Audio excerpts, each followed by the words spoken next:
from Washington, D.C., I'm Allister D'Souza. This is your roundup of the week's biggest stories shaping the United States and beyond. Welcome to Washington Watch. So we think we're in very good shape. We think we're doing very well.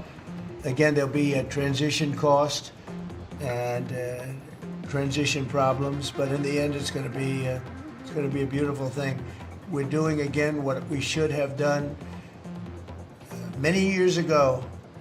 We're letting it out of control.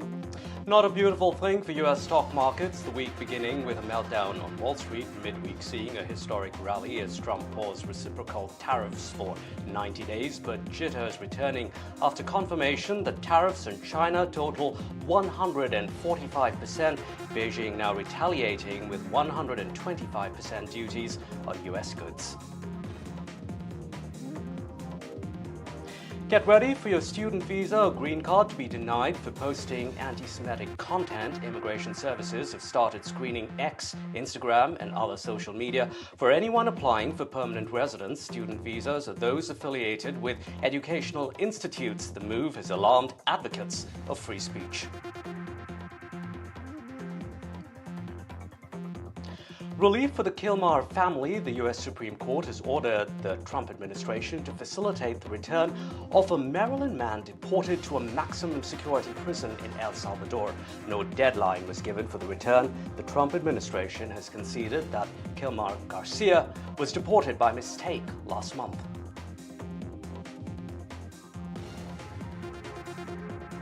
The commander of the U.S. base in Greenland has been fired. The move follows Vice President J.D. Vance's controversial visit to the island. The Pentagon says the removal comes for undermining Vance and subverting President Trump's agenda. Trump has vowed to acquire Greenland. 6 people, including a pilot, have died after a tourist helicopter plunged into the Hudson River. 5 of them, 2 parents and 3 children, were Spanish citizens. The father of the family was a top executive at Siemens. Witnesses say the chopper spiraled out of control and crashed into the Jersey shoreline upside down. Investigations are ongoing.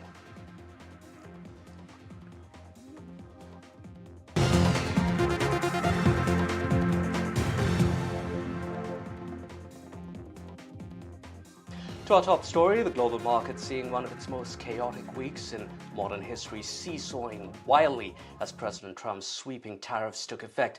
After a tumultuous 18 hours, the U.S. president shelved a majority of the reciprocal tariffs for 90 days on most countries except one, China.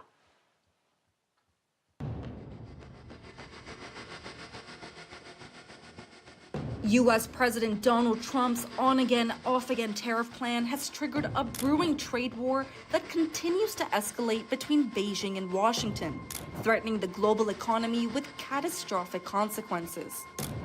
While warning that Beijing is not afraid of the challenges, China upped the ante on the Trump administration, raising tariffs to 125%, hitting back at the U.S.'s 145% tariffs.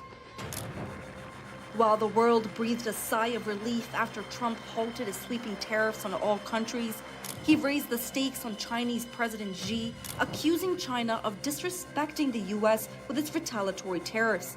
Despite flared tensions, Trump called Xi a smart guy who wants to make a deal.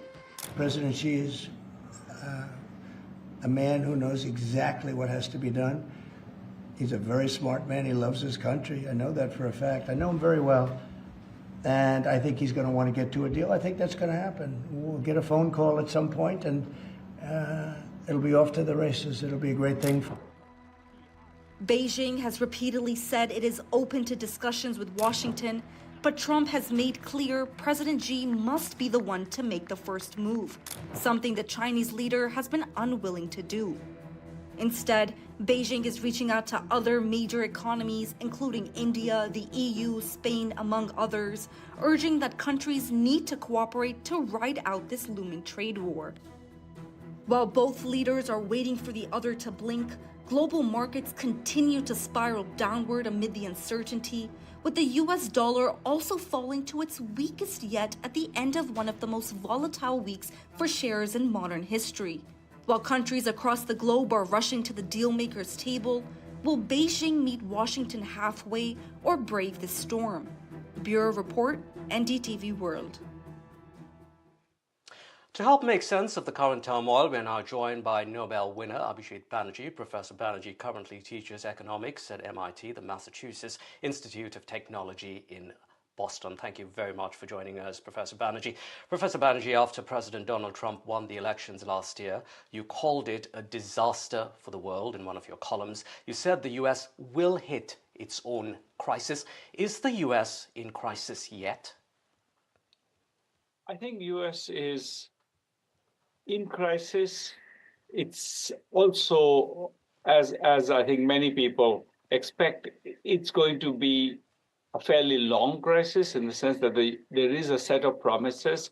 It's not clear what exactly they will deliver, and so there needs to be a moment when people just feel the pain, or or maybe it succeeds. But I think most economists expect that it won't go the way I think the president has promised, that not a lot of manufacturing will in fact start in the US. So what's going to happen, I think more that there will be, various, adjustments, possibly some concessions. But I think overall, and maybe the hope is that he will declare victory. Okay, you said that manufacturing will not be able to keep up to speed in the US. So then the big question is, will the US hit a recession? What's your prediction on that front? Well, again, it depends very much on what happens with the China negotiations. I think it's going to be very much a question of whether the US decides that they've got enough from this process and they declare victory fairly soon, or whether they actually continue to push on it. And I don't know which way it's going to go, actually. I would love to know the answer, but I don't. All right, Professor Banerjee, in President Trump's first term, we saw the stock markets act as a guardrail, if you will, that kept his policies in check. But a few days ago, you saw it. It seemed like Trump pretty much ignored Wall Street, the crash that we saw, until, of course, Wednesday, where he offered some kind of temporary respite on tariffs. Does that show us that the markets will help restrain President Trump in the months ahead? I think there's certainly a set of influential people who were very upset by what was happening in the market, and I suspect that they did have some effect. It's hard to tell. It's not insane to what the president said is there is a rationale for it, which is that you can't really move that fast to make deals. You need time. So it's not. One could imagine that he really means 90 days and there will be deals, and if there aren't deals, then he's going to go back to his promised tariffs. I think there is a pressure on him to make deals as he had promised, and I assume that's what he wants. Whether the deals he wants, the countries are willing to deliver, especially is China willing to deliver the deals he wants, that's a more interesting question. All right, Professor Banerjee, let's move on to talk about the culling of nearly all USAID contracts. Your Global Research Center, or lab, which works to reduce poverty, has been affected by those cuts. Now, one of the arguments for the USAID cuts is government waste. What do you have to say to those who believe that America needs to take care of its own first before helping the rest of the world, be it for, say, transgender clinics in China or, say, disaster relief elsewhere? I think this idea that most of the money was going to transgender clinics in China, by the way, which I entirely support personally, is really ludicrous. I think most of the money was going for purposes that most American people support, which is saving lives of PEPFAR is a Republican initiative. Americans support saving lives. Americans support feeding the hungry. Americans support saving the people in disaster situations. All right. In your recent opinion piece, you, along with your fellow Nobel laureate and wife, Esther Duflo, say that the world doesn't need the US to raise this money, like, for example, USAID. So where do you intend this money going to come from? I think that it's a great moment for Europe to step up to the plate. I think that they have I think President Trump is right in saying Europe has sort of, in some ways, surrendered its leadership in the world. It's not taken a lot of initiatives to kind of lead the world. I think it's a moment to lead the world. There is lots of It's not a lot of money. The aid money is still a drop in even Europe's economy is bigger than the US's, and it's not a huge amount of money. If they really want to get leadership, this is a way to get leadership. And is it also time for countries like we saw in China, for example, what it did with helping with the earthquake relief in Myanmar, or India for that matter, really stepping up and claiming some of that soft power here that the US could potentially lose out on? China is certainly doing that. China is very aware of it. It's very mindful of the fact that this is an opportunity for it. They are acting on it. It's very clear that they're mindful of the fact that you can buy soft power relatively easily, especially if the US has stepped off that plate. So much to ask you, Professor Banerjee. Now, the Trump administration has withheld federal grants on elite US universities. Foreign students have been arrested for opinions on Gaza. As an academic, how does that play on your mind each time you walk into your classroom? I think that there are many parts of it, and we won't have time to discuss all of it, but I'll say one thing that I think is very important. I think if America's leadership in the world comes hugely from its scientific leadership, and to the extent that that's something that's not being given the appropriate value, I think that's costly for America in the long run. I really feel that there are other things, civil liberties, that I think need to be respected, but I think just from American self-interest, it is actually sort of strange to me that this wonderful and really the world's envy, the U.S. University system, is being sort of thrown to the dogs. Right. That seems strange to me. Yeah, worries about innovation, American innovation, potentially being hit down the road.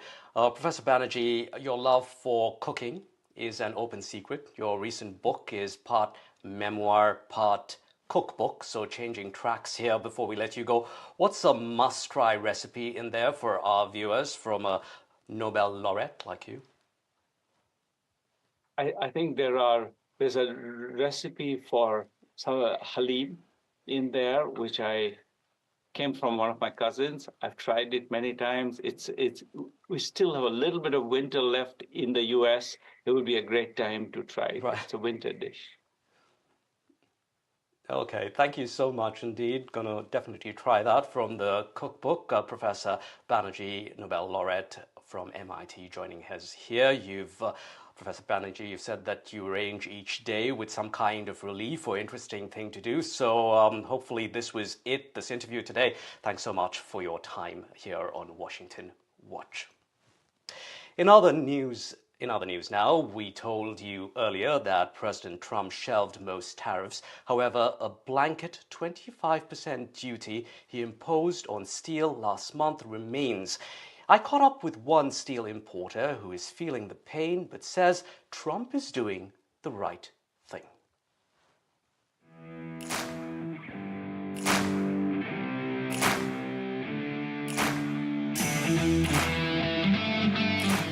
At this warehouse in Baltimore, coils and coils of steel.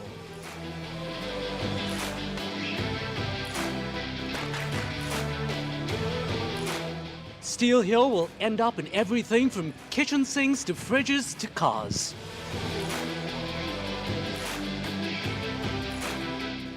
Steel also helps put milk on the table, a favorite of the dairy industry for high-temperature milk equipment.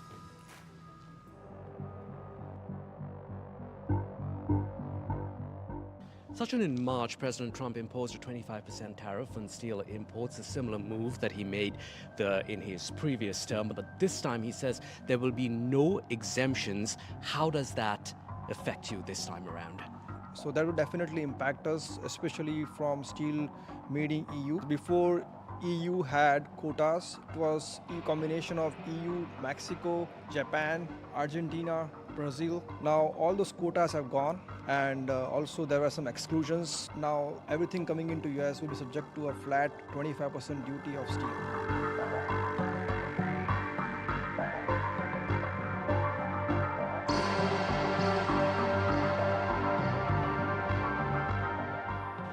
And we typically also bring in steel from domestic mills who make it locally within US. So, and wherever it is commercially viable, very difficult for us in terms of importing from EU, because that's where majority of our steel was coming from. In fact, we have more than 1,000 metric tons of stainless steel coils which came in from Italy, which are still in free zone. We did not clear from the customs. You can say it's in a limbo till there is an agreement between US and EU. So you're hoping that the EU will strike some sort of deal? I hope so that happens, because that's what happened back then in 2019.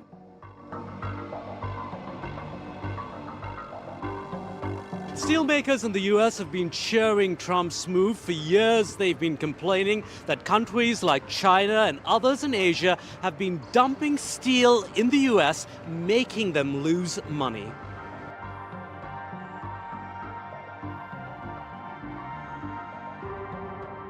So if you look at India, India also has the same protectionism in the country for steel imports. So I think it's a good move as long as industries don't suffer.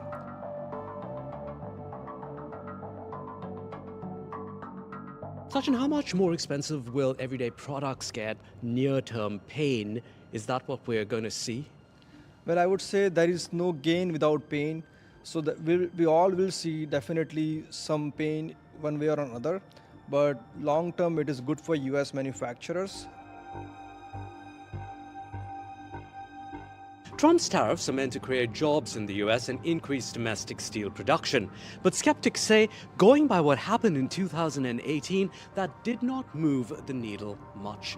In Baltimore, for NDTV, Allister D'Souza. More than 4 years since MAGA loyalists stormed the US Capitol on January 6th, those riots of 2021. The US intelligence community is investigating possible FBI involvement. The Chief of Staff to Director of National Intelligence, Tulsi Gabbard, made the revelations during a confirmation hearing. Joseph Kent did not elaborate on which of the 18 US intelligence agencies is conducting the probe. Kent says FBI informants were amongst those of thousands of rioters who potentially interfered with that riot. Now, Kent was appearing before the Senate Intelligence Committee hearing on his nomination to lead the U.S. National Counterterrorism Center. I'm joined now by John Rossomando. He is a commentator on U.S. national security. John, let's back up a little bit, please, here. Remind us where and how all this started. It began with that fringe conspiracy theory that later was advanced by some Republicans in Congress of FBI involvement in the Jan 6th riot? Well, it wasn't a conspiracy theory. The FBI admitted that some of its informants were involved in the riot. And, one of the things that we know about how these informants frequently operate and related to sting operations here in the U.S., they encourage people to engage in illegal conduct so that they can be rounded up later. So, there are a lot of unanswered questions here. One thing that we do know is the top floor of the FBI was very much against Donald Trump throughout his first term. You have the Crossfire Hurricane documents that are now coming to light, showing that the FBI and the CIA were involved in a conspiracy to wreck Trump's first administration. John, if this John 6th allegation of the FBI being involved, and you said it's not a conspiracy, but a US Justice Department watchdog report just in December debunked FBI involvement in the Capitol riot. The report said that FBI informants were present in DC on Jan 6th, that's true, but none were authorized to enter the Capitol or incite violence. So what do we make of that then? Well, I think what you make of that is that we don't have all the information. I mean, were they did they go ahead and decide to do it on their own? I think that's something that needs to be looked into.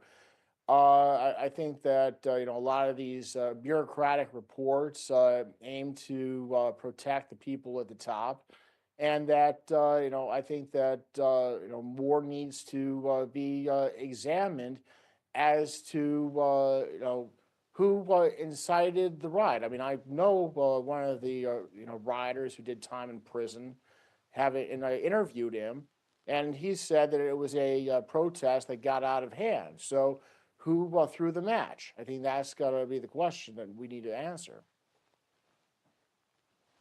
Right, and very quickly here, but isn't it also true that Joseph Kent himself is an open Trump loyalist and has previously called the rioters political prisoners?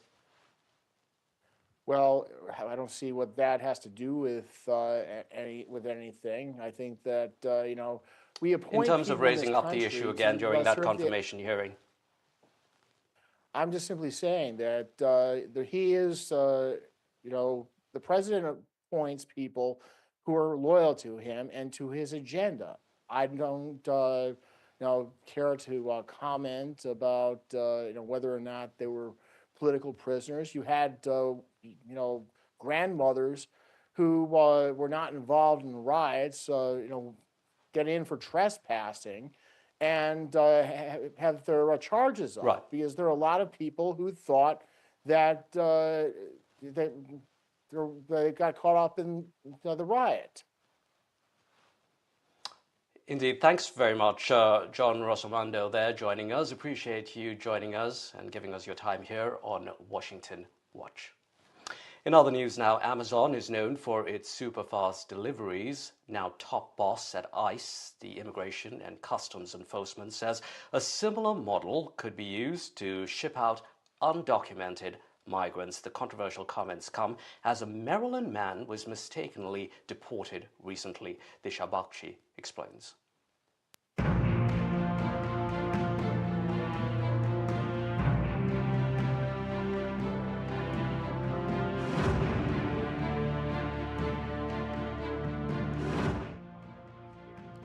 Could same-day deportation soon become a reality? It seems the US Immigration Department could soon implement an Amazon Prime-like approach to pick up and deport illegal immigrants from the country. Acting ICE Director Todd Lyons has stoked fresh controversy, saying he wants to implement a system of trucks that round up immigrants just how Amazon delivers packages across the US. While ICE has arrested tens of thousands of illegal immigrants living in the US since January, Lyons claimed backlog in immigration courts has hindered President Trump's pledge for mass deportation. Lyons' dehumanizing comments are the latest reflection of the drastic shift in rhetoric towards immigrants in the US and has caused unease and fear among immigrants, both legal and illegal alike. The ICE director's ambitions to make the department into what he called an Amazon-like business further increases the chances of reckless deportations, with immigrants with legal status locked in the crossfire. One such case that has already come to light is of Kilmar Abrego Garcia, a 29-year-old construction worker from Maryland, whose worst nightmare came true after he was mistakenly deported last month to a high-security mega prison in El Salvador. This so-called administration error has destroyed my family's happiness, my children's innocence. Kilmar, if you can hear me, I'm still fighting for you. Your brother, your mother, our children are still fighting for you. We're not going to give up hope To the Supreme Court Justice, do the right thing. History will always remember you.